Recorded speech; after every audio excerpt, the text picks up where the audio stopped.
Hello guys, welcome to a Roblox studio tutorial. Today we're going to be making an animated door. This basically allows you to make your doors a lot more interesting than just having a slow opening linear door. And yeah, let's get started. So first off, we're going to start by adding a part and another part. Then we're going to make this part called roots. We're going to name it root. This root's going to be tall and thin like a hinge, like that. Then we're going to take our other part and bring it over like this. Great. Now we want to make sure the root's anchored, and this is optional, but you can make it transparent too. Now we're going to select all of these and click Ctrl G or Command G to make a model. Now we're going to click Model, go under its properties, and look for Primary Part. We're going to click over here and click Root. So it should say Primary Part is the root. Now we're going to add our weld. We click Part, click this plus button next to the part, and search for Weld Constraint. Now we're going to go into the properties of Weld Constraint, click Part 0, and make part 0 as itself. Then part 1 is going to be the roots. So then we're going to go to part, click the plus, then we're going to add proximity prompts. Under the properties of proximity prompt, we're going to scroll down and unmark requires line of sight. Then we're going to go to model, click the plus, then we're going to search for script and add it to our model.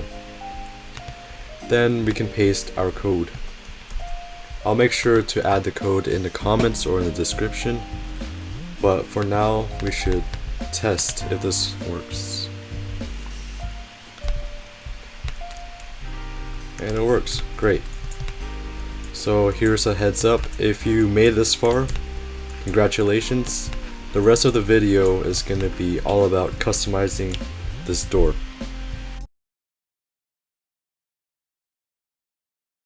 Alright guys, before we begin customizing our door, we have to make sure that this part is named detector. And in the script, we have to change part into detector. This is line 5. The reason being is because if we have two parts with the exact same name, then the script won't know which part to refer to. We're looking for proximity prompt. While this one has proximity prompt, this one does not have proximity prompt. So if the script refers to this part, it would make an error.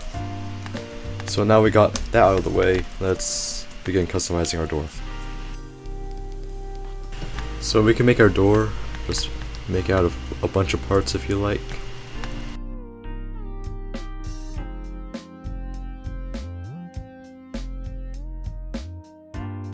Alright, so now that we have our door, we're going to select all the parts in our door, then click Ctrl G or Command G to make it a model. Then we're going to drag our new door under our door, and then we're going to bring this over on top of our detector. Then from here we can go make the detector invisible by going to Properties, then making the transparency to 1. Next, what we want to do is to go to root, click the plus, then we're going to add weld constraint. Now part 0 is going to be the root, and part 1 is going to be the parts in our model. So we're going to repeat that. What I'm going to do is duplicate the weld constraint by Ctrl D or Command D, and we're going to repeat that for each part in our model. Like so. There, now we can test our door and see if it works. And it works, great. Alright guys, so now we're going to customize the animation style of the door. So if we enter our script, we can see on line 6 there's a variable called TweenInfo. There are 3 different variables inside the TweenInfo. There's a number, which is the speed of the door, easing style, which is the style of the animation, and easing direction, which is where the animation happens. To put this more into a visual sense, we can see over here that there are multiple different types of easing styles. There's linear, which is a straight line, and there's bounce, which is a bunch of bounces. Now this can happen coming in of the animation, or coming out of the animation, or coming in and out of the animation. So today we're going to be using the easing style bounce. Alright, so now we're going to replace quad with bounce. Of course you can change this to any other easing style you want, but today we're going to use bounce. And let's try it out. Now this is kind of chaotic, so let's slow it down to maybe 5 seconds. I'll try it out again. There you go. Now, let's say we want it to only happen at the end, when the door fully opens. We can change this to out. Try it. And there. It only happens when it's coming out of the animation. Alright guys, so we made it to the end of the tutorial.